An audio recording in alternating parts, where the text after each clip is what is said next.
Hi, I'm Marc. And I'm Chris. And we play guitar in I Fight Bears, and you're watching Riff Talk on IFB TV. Son!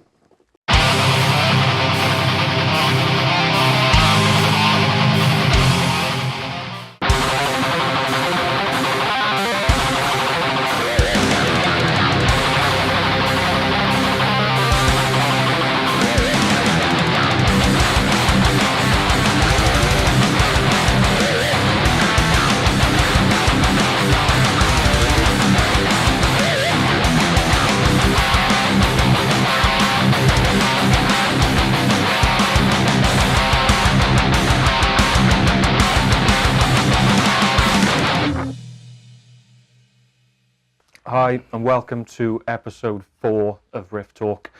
Today we're going to be talking... Yeah, because you've just fucking done 3, you twat. We're talking about System today. System is the last song on the album. It's the last song on the album because it's the hardest song on the album. And which is insane. We just kind of tried to hide it towards the end so we don't have to play it live. Yeah. We did play it once. We did play it once. We played that song once live, and we practiced it once 2 days before actually playing it. And it's incredibly hard on guitar. It's incredibly hard on drums. I don't know what the vocals are like, but I'm gonna guess they're incredibly hard as well. The bass is incredibly hard. We're gonna get internet trolls going, your fucking music isn't hard. Well, it's hard for us, yeah, all right? We're not me. Fucking Steve Vai or, you know, one of these other technical wizards like Misha Mansour or something like that. We're just two fucking average dudes trying to play the guitar the best we can. I grew up listening to Green Day, so this is really challenging for me. And then all the trolls who like Green Day are going to come out and have a go. Green Day's fucking solid, man. But yeah, it just came from, I wanted to write the most aggressive song that I'd written, because previous bands had not been aggressive music. Joining this band was like, yeah, we'll do fucking heavy stuff. And I was like, well, I'm going to write the fucking heaviest song that I can then. And the heaviest scale that I know is the, the Egyptian fucking... Phrygian dominant. Yeah, the Phrygian dominant scale. If you play it on a clean track, it sounds like you're in Aladdin. But if you play with some, grit and some gain, it sounds...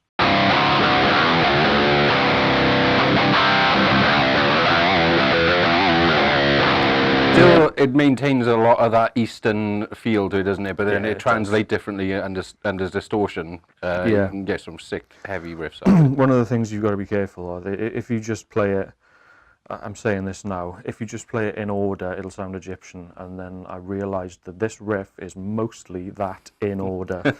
Which we'll get into that later. There's a little bit Just don't play it in order unless you want to play this song, then play it in order. Yeah, if you want to learn how to play this song, then play it exactly in order of all the notes, just going up. And that's pretty much how you do the riff. Yeah. But that's the first thing they teach you about scales, is don't just play it up and down, and that's exactly what you've done. The two different parts, I'm going to play both of those for you today. I only play one of these parts when we never play the song live. You play the other part, which is the heavy, low chug. Yeah. But the higher of the two, you play 4 notes to every time you play 1 on the other strings. It's a little bit tricky, but it's... this is where that YouTube slow down feature comes in handy if you want to get in on and really see what the fuck he's doing. So the riff starts with this C, and it's a constant right hand pattern. Pretty much doesn't vary other than a little hammer on at the end, but we'll get to that. So it starts off like this. And it's pretty much that all the way through, but you put your fingers on different frets. Well, that's generally how you play the guitar, Chris, yeah. Well, I'm explaining how to play the guitar, you fucking twat. So he's awfully aggressive. I haven't had my Jaffa cake. Ah, that's what it is. So this riff, as we've just discovered, is too difficult to explain. So it's not that the riff is too difficult to explain, it's just we're too stupid to explain it to you. I had 4, and then I had 3, and then I had 5, and then I had 9. I just don't know what's going on.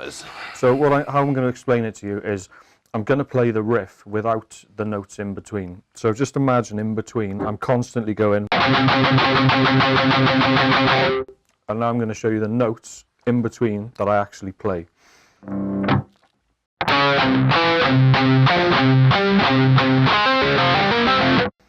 So I'm playing 1st fret, then I'm playing 4th fret, then I'm playing 5th fret, then I'm playing, want to guess?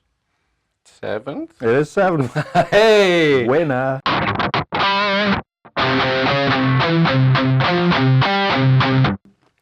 After I play the 7th fret, that's where the variation comes in. So I am doing a lovely little hammer-on pull-off. It's quite a wide hammer-on pull-off, so you will need to use index and pinky finger for it, which is the metal one. So that's all that is. It's just 3 notes, and you only play one of them. Then the next one, the next one I think is actually out of the scale, but for the context that we're playing it in, works fine.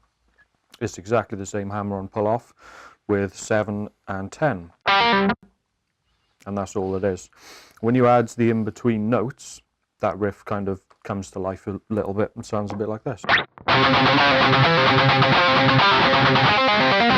After that riff repeats itself, it goes, and then is a tasty harmonic note. That note, played that perfectly, first time. And then it leads into what the rhythm guitar's playing, so both guitars play the same kind of heavy, chunky riff at the same time, which is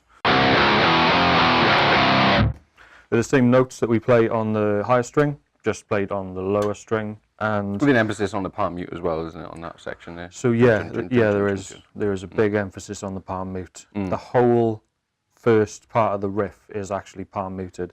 If you play it without palm muting, it can sound very messy because the notes get muddled and they sound a bit like.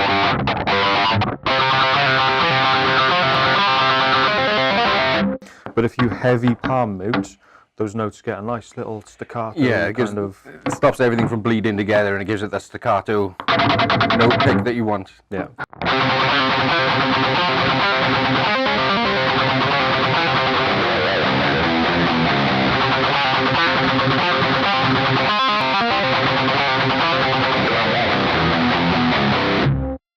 The second half of this riff, or what is actually the same as the first half of this riff, you play. It's the heavy, chunky notes. It's exactly the same notes as we've just played, just on the beefy strings. I actually play all 3 of the bottom strings for the chord, just to give it that extra beef. It's heavily palm muted, and everything is with the James Hetfield downstroke, so you really need those big wanking muscles. And it sounds like this.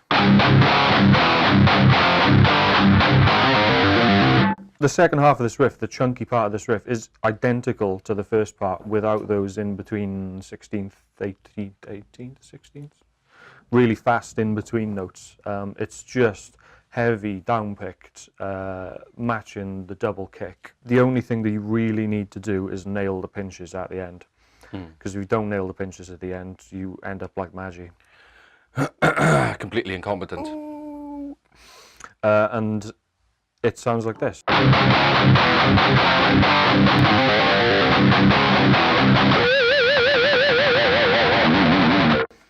You've got to nail those pinches. Yeah, you don't even have to nail the rest of the riff, just as long as you get the pinches in the right place, it doesn't matter. Nothing needs to be right about the riff. As long as those pinches work, everything will just sound great.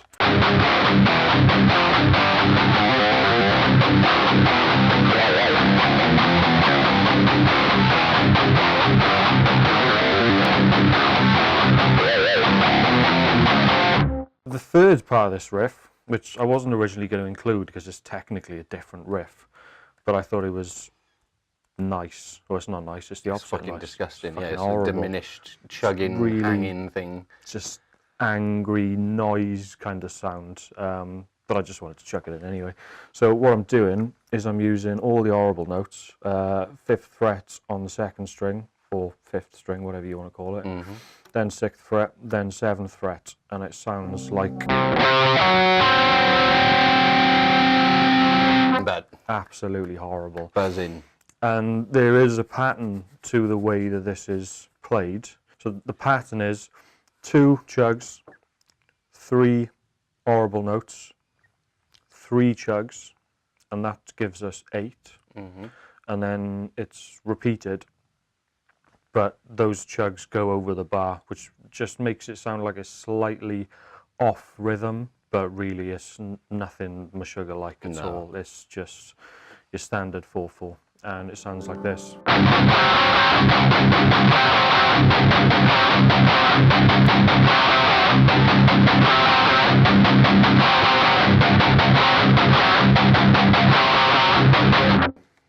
One of the interesting things you can do with this riff, you can move those horrible notes up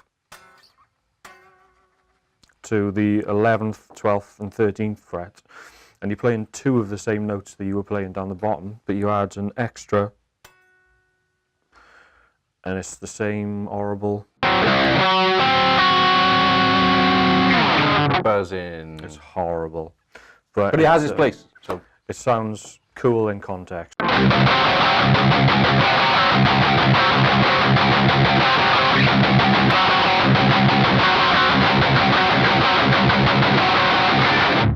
it's very reminiscent of like Dillinger Escape Plan kind of music, when they use that dissonant noise quite a lot, but obviously they were far more rhythmically technical with the way they executed it. But you know, it's ugly, but it has its place in context. In this riff as well, Chris has pretty much nailed a sweet chugging pattern to cover up the fact of how nasty that fucking chord is. It is a very nasty chord. And it's all downpicked. Again, a lot of this song is downpicked because it gives the extra kind of thump. If you start playing it up, you play the notes in the wrong order. If you play it a bit slow, and it doesn't sound right. So the whole thing, open and that chord's all downpicked.